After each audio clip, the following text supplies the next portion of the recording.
My name is Caleb Dunn, and today we're going to talk about the different ways that microbes can avoid the complement system.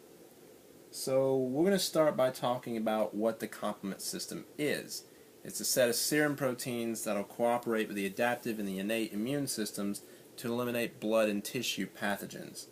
And it has different functions, including the recognition of foreign cells, communication and the activation of the immune system, and the removal of cell debris.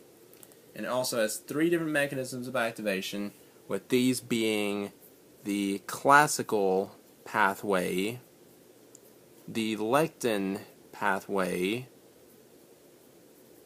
and the alternative pathway.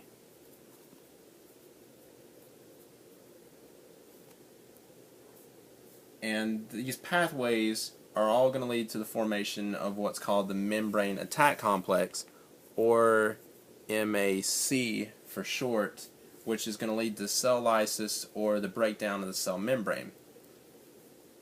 So an antibody-antigen complex, which is pictured up here, will activate at the C1 complex, while the alternative pathway can be activated by damaged cells, or starting here at C3 hydrolysis. And the lectin pathway can also be activated by C3 hydrolysis or antigens without the presence of antibodies.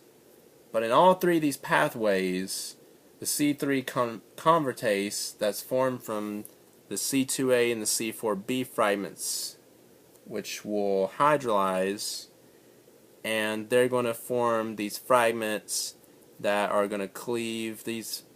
It's going to cleave C5, and it's going to form these fragments.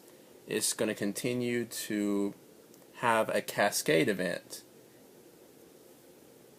and it's going to lead to the formation of this MAC molecule from this C5B molecule.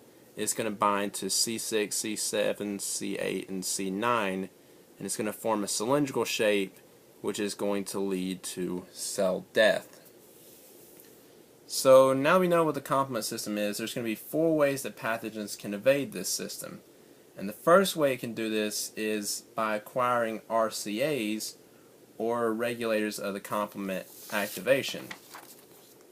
And what RCA is a determinant for the function of the complement system. And of all the responses by the pathogens that are used to evade the complement system, this is the most commonly used one by pathogens. And it's pretty common in bacteria such as E. coli. It can also be found in viruses such as HIV-1 and fungi such as Candida albicans. So this strategy gives pathogens an advantage because RCAs are produced by the host in relatively high rates, and they'll share common structural features that will allow the same pathogen-derived binding protein to bind to the different hosts' RCA. So to further explain this, let's say you have a pathogen and it's going to begin to recruit the RCAs that are around it. So if the RCAs are recruited by this pathogen, the complement system won't be able to function properly without these RCAs around it. And the second way that pathogens can avoid the complement system is by cutting through the complement cascade. And what I mean by this is it's going to degrade the components of the complement system to the point where they can't be used. So let's say we'll use Pseudomonas elastase, which is a virulence factor for Pseudomonas aeruginosa. And this virulence factor, what it can do is it can break down the antibodies to keep the antibody-antigen complex from forming at the C1 complex. And with this breakdown, because these antibody-antigens won't be able to bind with each other because the antibodies have already been broken down, that's going to keep the classical pathway from being used in the complement system. So the classical pathway is going to be eliminated as well. And the third way that pathogens can avoid the complement system is by direct interaction, by protein interaction. So different protein interactions are the driving force behind the complement system. And they're very highly specific, and you break up these interactions and the complement system won't be as efficient. So now let's say you have a CD59-like protein, and this is going to be from the bacterium Borrelia burgdorferi, and it will interfere with the C9 and the C8b molecules, which are used to help form MAC. And once you interfere with both the C9 and C8b molecules, MAC formation won't be able to happen because these molecules aren't going to be able to interact with each other because of this CD59-like protein interfering with these particular proteins.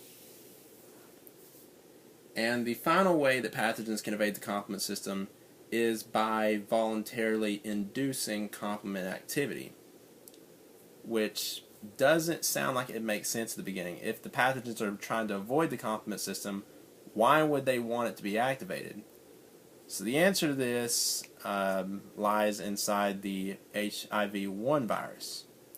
So it can enter human cells through the complement receptors in the complement system, and it's going to take advantage of opsonization.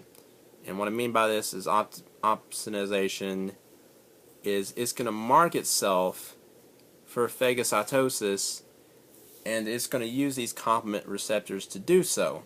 So phagocytosis, MAC formation should probably be avoided, so it's going to take advantage of the complement system in this way. So in summary, the pathogens can avoid the complement system by recruited RCA molecules. They can degrade the components of the complement system into smaller unusable fragments. They can directly interfere with the complement system itself, such as inhibiting the formation of MAC. And finally, they can take advantage of the complement system itself by using the different components of the complement system. And that is the different ways that pathogens can avoid the complement system interactions.